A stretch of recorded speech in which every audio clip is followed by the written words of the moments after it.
Happy Jerusalem Day, dear friends. Today is Jerusalem Day, which celebrates the liberation of East Jerusalem from Jordanian hands 57 years ago in the Six-Day War. And that's a happy day for the people of Israel, a happy day for me who was privileged to live in Jerusalem for over a quarter century. But today, I don't want to speak about Jerusalem, I want to speak about Jews in Iran, which may sound like an oxymoron, but it is not. Jews have been in Iran for many, many, many years, and there's still some Jews in Iran. And the particular reason I want to speak about it is because we have to pray. We have to pray because there's a young man in his 20s or so, young 20s, who is supposed to, a Jewish man, an Iranian Jewish man, who is supposed to be killed by the regime, by the court system, because 2 years ago, in 2022, he killed a Muslim Iranian man, who, along with several others, attacked him in a gym with a knife.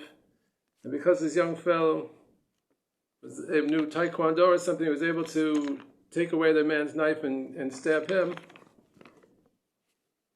obviously in self-defense. But what's the problem? The problem is that Iran is not a place known for its liberal sentiments. In fact, it's an Islamic republic, the Islamic Republic of Iran. So they go by the Islamic rule. And what does Islamic rule say? Islamic rule says that if a non-Muslim kills a Muslim, he has to be killed.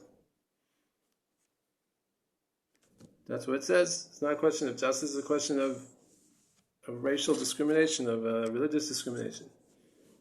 And if a Muslim kills a non-Muslim, so then there could be financial compensation.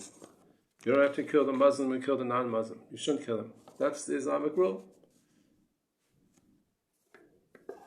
And so this fellow is supposed to be killed, and now the Jewish community has been working hard, and other human rights groups around the world, to try to get the family, according to also this genius Islamic rule in law, if the family of the person who was killed, the Muslim family, if they forgive the person and say, we'll just accept a large amount of money instead of you being killed, and then they can decide that. So, but as of now, they're not, and they believe that the government is pushing this family not to do that. But he was supposed to be killed a week or so ago, but now they've postponed the execution, and we're praying. That's the point I want to start with. We all have to pray for this young man, Arvin. Arvin is his name. And we have to pray for him, and not only that, but it would be appropriate, all those who can, to fast for him. If you can fast a whole day, or a half a day, or as many hours you can fast, I think that would be a very appropriate thing. If you can give tzedakah, give charity in his merit, you either give $1, or half $1, or $100, according to your means. All these things would be good, to say psalms in his merit. Let's all pray for Arvin, and pray that he can live and be well. Now, on that background, I just want to talk very briefly about, because very soon I'm going to go to the synagogue to offer praise to God for this gift of Jerusalem. I just want to talk very briefly about the Jews in Iran. There have been Jews in Iran for many, many, many centuries, in fact, many millennia. And going back to times when, even before there were any Muslims in the world, any Islam in the world, when the Jews started in Iran, which was then called, I don't know what it was called, but it was called Persia for a long time. I don't know what name it was at different times, but there was the Zoroastrians there. The Zoroastrians, very interesting religion. They believe in the good God and the bad God, and they're fighting, which of course is not the Jewish view, which have one God. But the Jews have been there for centuries upon centuries, and in the regime before the current Islamic regime, which is just in living memory. In fact, it's such a living memory that I even remember it. when it came in. It was in 1979 when the Islamic Republic, the Islamic Revolution, took place in Iran. I was a young boy living in the Bronx in New York at the time. I remember my uncle Asher, of blessed memory. He, besides other talents, he was something of an artist, and he liked to draw. And I remember he made a pin the tail on the Ayatollah game, which was like a donkey. There was a takeoff of the pin the tail on the donkey game, if you're familiar with that, where you actually have to you cover your eyes and you have to walk and try to put the tail on the donkey on this drawing, this board. So we had to pin the tail on the Ayatollah, which is a donkey with a head of the Ayatollah Khomeini, יימח שמו. And I remember that. In fact, it's the only thing I remember. I didn't really know what it meant. I was only a 9-year-old kid.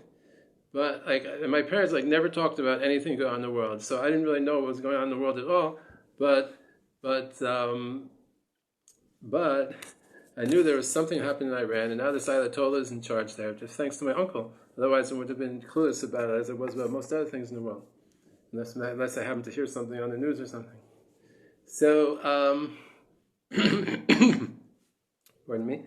So it happened just then, but before that, for many decades, it was a good place for Jews to live. The regime there, the government there, or the Shah, was not unfriendly towards Jews. It wasn't an Islamic Republic. It was just like a normal place, and people had normal lives, and it was nice, as far as I understand. And before that, I don't know, going back before that, I don't know how it was going back century by century, but at that immediate period, for the decades or half a century before the Islamic Republic came into existence, it was a fairly fine place for Jews to live. But some Jews still live there. I think when the State of Israel was founded, around that time, many Jews came to Israel, went to other places too. Many came to Israel. After there was still about 100,000 Jews left in Iran after the revolution, or until the revolution. After this founding the State of Israel. But then, because a lot of Jews left all the Muslim countries when the State of Israel, because they were kicked out, but in Iraq and Iran and Morocco and Egypt and all these places, they all were kicked out and left, or it was made very uncomfortable, like pogroms and stuff to make them feel uncomfortable. So they left. But after the revolution, so still more came out. I remember when I was a kid, also in New York, New Jersey, those in the late 70s or early 80s. I remember when the Iranian Jews started coming. I remember different programs there were to help them and to help them settle and whatnot. And the Iranians in general are intelligent people. If you meet them, they're intelligent people. They're not Arabs. Not that Arabs aren't intelligent people, but the Iranians are a separate racial group, very interesting and generally intelligent. And you meet them around the world. In Europe, I meet them as people, because many of them have left. They're in exile. As Jews, we can understand what it feels to be in exile. Many of the Iranians are now in exile because they don't want to live in the Islamic Republic. They just want to live in a normal country which doesn't persecute you for your religious beliefs. So that's what I wanted to share with you. Please pray for Arvin and pray for the Iranian Jews in general. And I wish you a happy Jerusalem Day. Thanks for listening.